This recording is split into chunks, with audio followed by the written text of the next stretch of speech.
Welcome back to another episode of Rock Boys Football, taking a little bit of a deeper dive into this Oklahoma-Texas matchup, coming up with 5 keys for Oklahoma to get the win over Texas this Saturday. This is a game that we've already done a game preview for, but you take a look at the slate of games this weekend in terms of college football playoff implications, Big 12 implications. This game is absolutely massive. Excited to take a deeper dive into this matchup. Before we do, again, just want to say thank you to you guys, and especially the Oklahoma fans. You guys have shown a ton of support to the boys all season long. Y'all know how much I love talking this Sooners program. It's largely because of the support from you guys. So if you do enjoy the content, consider subscribing to the channel. But more importantly, Oklahoma fans, I know you guys have been doing your research on Texas as well. Would love to hear some of your keys to the games that maybe I missed out on. I picked 5 of my biggest keys. Let me know yours in the comment section. We'll chop it up there.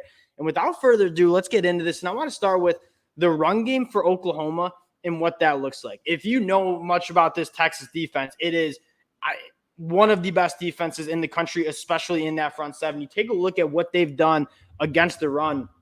3.1 yards per carry allowed. That's top 25 in the country. Guys like T'Vondre Sweat, Byron Murphy, linebacker play is really good for Texas as well. I'd probably throw in a couple guys like Ethan Burke and Barron Sorrell as well. This Texas front seven is really, really good. Can Oklahoma establish the run against this Texas group is probably one of your biggest question marks that you have. And what my argument is for Oklahoma, it might not be running between the tackles, right? Because it is going to be tough sledding in the middle against the Texas front seven. That is really, really good. How can you establish the run against this front seven? I'm thinking of some other kind of creative ways. And when I say what does it look like, some swing passes, some end arounds, some getting guys on the perimeter. Because again, when you're running between the tackles against this Texas front seven, it's going to be tough to do that on a consistent basis. Can you get your guys in space, attack the perimeter? That's kind of what I'm looking for this Sooners offense in terms of running the football. It's a conversation that we've had throughout the years. Oklahoma has done a really nice job kind of scheming up some swing passes, some end arounds, getting their athletes a little bit more, the football in space a little bit more. Can Jeff Lebby in this Oklahoma offense do that against Texas to kind of get some of those chunk yards? That's going to be a massive storyline. I would expect Oklahoma to not test Texas in their front seven between the tackles, but again, attack the perimeter a little bit more. I think that's where Oklahoma could find a little bit more success running the football. Second key to the game, and this is, you talk about if Oklahoma wins this game, this absolutely has to happen, the big plays. Again, Texas defense, really, really dominant, especially from a down-to-down basis. Like one of the highest EPAs in the country on the defensive side of the ball. Efficiency off the chart. How does Oklahoma find those points? I think it's in the explosive plays. And we said, Oklahoma hasn't had a brutal schedule the first couple of weeks of the season. And they've probably been holding a little bit back in terms of that offensive playbook. You know Jeff Lebby has had assistants working on this Texas game prep for a very long time. What kind of big plays do they have, and what big plays can they hit against this Texas team? When you look back at the Texas film against Alabama, how was Alabama able to put points up on the board? It really wasn't consistently driving the football against this Texas team. It had a lot more to do with hitting those big plays over the top. Oklahoma has seen a ton of young wide receivers emerge as kind of downfield threats. Andrel Anthony, Jaden Gibson, Nick Anderson, Jalil Farouk. They have the guys. I would throw Jaquez Petaway. If you have a burner like that, you have a play schemed up for him, maybe let him get loose down the field. You have the playmakers to attack this deeper third of Texas. That's probably where they're most vulnerable as a defense. Again, going back, Alabama, that's how they move the ball against this Texas team.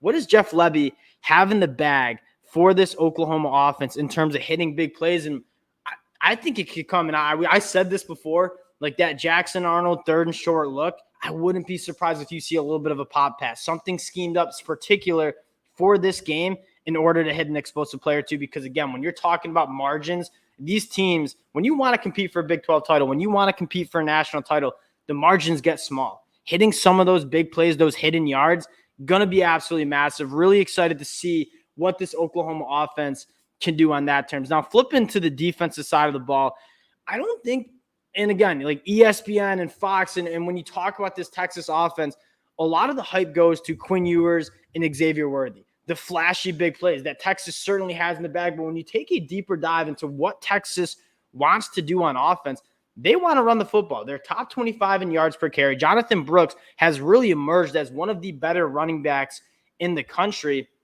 Texas runs the ball 55% of the time. They are a pretty run-heavy offense compared to a lot of the other teams you see in the Big 12. Stopping the run game is going to be a massive storyline for Oklahoma. And what does that look like? I think it starts with the linebackers, right? When you see Oklahoma give some of those chunk plays up in the run game, it's because of maybe some bad fits, run fits from those linebackers, especially going back to that Iowa State game. Now, good thing for Oklahoma, Danny Stutzman, Jaron Kanik, I think one of the better linebacker duos that you see in the country. They will have to have massive games in terms of coming up, stopping the run. And then you look at the defensive line. This is what Brent Venables did in the transfer portal, getting big bodies up there to kind of match physicality that you'll see against this Texas team. Guys like DeJoun Terry, Rondell Bothroyd, guys who are Isaiah Coe, I throw in there, Jordan Kelly, dudes who are physical, can kind of handle this Texas offensive line. Can Oklahoma do that? Can their linebackers come up and fit these runs? It's going to be a massive storyline because when Texas is running the football well and you have to commit some more bodies to stop that run, that's when they go play action, and that's when they hit the deep shots. And so if Oklahoma can kind of not have to roll a safety in and stop the run and kind of continue to watch those wide receivers on the boundary, not give up the explosive play, I think that's a really big storyline for this Oklahoma defense in terms of stopping this Texas offense. Number 4, and again, I'm going a little bit more off the beaten path. Like Xavier Worthy, A.D. Mitchell, those guys are studs. We know they're studs, but what Texas has done really successfully, it's such an asset when you have a guy like Xavier Worthy or A.D. Mitchell, dudes who can really attack that deeper third where safeties have to respect that boundary wide receiver. What Texas has done a really good job of is, all right, you're going to commit safeties over the top of a guy like Xavier Worthy. We're going to attack that middle of the field with JT Sanders. And so how do you account for a tight end like JT Sanders? I know it's wild, and it says something about this Texas offensive skill talent for Texas that we're talking about the second best tight end in the country in JT Sanders as like the secret hidden weapon. But when defenses are going up against Texas, they're accounting for Xavier Worthy. A lot of those safeties are going to the boundary trying to prevent that deep ball. JT Sanders has been kind of leaking in that middle of the field, getting the football in space, and he is really good after the catch. So what does it look like to stop JT Sanders? Maybe that cheetah position, right? Guys like Deshaun McCullough handling a big body like JT Sanders. You want to make sure you stop Xavier Worthy.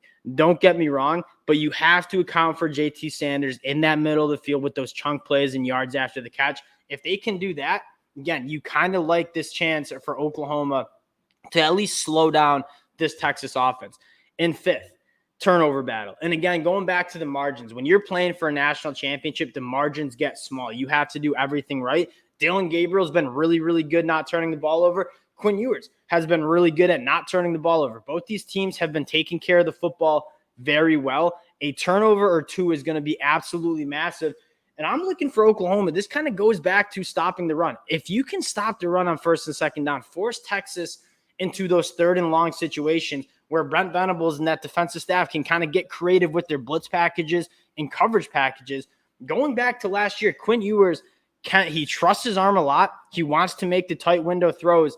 Can you force Quinn Ewers to make a few mistakes? Again, Quinn Ewers, I think his biggest improvement has been 1, changing his body, being a little bit more athletic in terms of extending plays, but 2, he's taking care of the football extremely well. That's why you're talking about Texas as a legit top 5 team in the country. Can you get Quinn Ewers to turn the ball over a little bit? Going to be a massive storyline. Oklahoma's done a really good job forcing turnovers. 2.5 turnovers per game for the Sooners. I think that speaks to the pass rush, and I think it speaks to the really, really good secondary play you've seen from Billy Bowman, Reggie Pearson, Peyton Bowen, the true freshman, Key Lawrence. Guys are ball hawking back there for Oklahoma. I throw in Gentry Williams too. I think he's been absolutely phenomenal. Can Oklahoma find some turnovers and kind of give Dillon Gabriel an extra drive or 2, I think will be a massive storyline in this game. Those are my 5 keys to the game. I would love to hear from you guys. Again, some other obvious ones.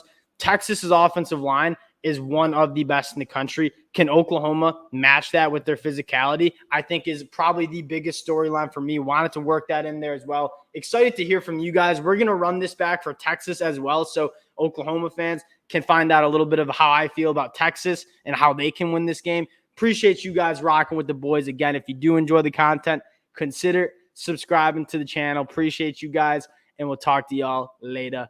Peace.